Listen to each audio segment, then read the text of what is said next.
ಒಂದು ದಿನ ಹುಣ್ಣಿಮೆ ಅಮಾವಾಸ್ಯೆಯನ್ನು ಕೇಳಿತಂತೆ. ನೀನೇಕೆ ನನ್ನ ಹಾಗೆ ಹೊಳೆಯುವುದಿಲ್ಲ ಅಂತ. ಅದಕ್ಕೆ ಅಮಾವಾಸ್ಯೆ ಹೇಳಿತಂತೆ, ನಾನು ಬಂದು ಹೋಗಿರದಿದ್ದರೆ ನಿನ್ನ ಬೆಲೆ ಜನರಿಗೆ ಗೊತ್ತಾಗುತ್ತಿರಲಿಲ್ಲ ಅಂತ. ಅದಕ್ಕೆ ಹುಣ್ಣಿಮೆ ನಾಚಿ ತಲೆ ತಗ್ಗಿಸಿತಂತೆ. ಕಷ್ಟಗಳು ಬರದೆ ಸುಖದ ಬೆಲೆ ತಿಳಿಯದು. ಮನಸ್ಸೇ ಇಲ್ಲದವರ ಮುಂದೆ ನಮ್ಮ ಮನಸ್ಸಿನ ನೋವು ಹೇಳಿಕೊಂಡು ಅಳುವುದಕ್ಕಿಂತ ಮೂಕನಾಗಿರುವುದೇ ಒಳ್ಳೆಯದು.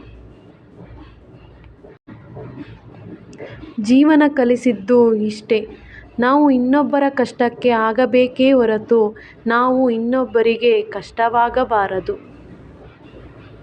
ಎಷ್ಟು ನಿಜ ಅಲ್ವಾ?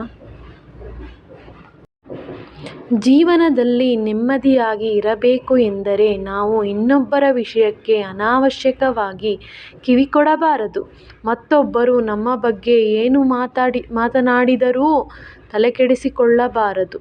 ನಮ್ಮ ಪಾಡಿಗೆ ನಾವಿದ್ದು ನಮ್ಮ ಜೀವನವನ್ನು ನಾವೇ ನಡೆಸಬೇಕು.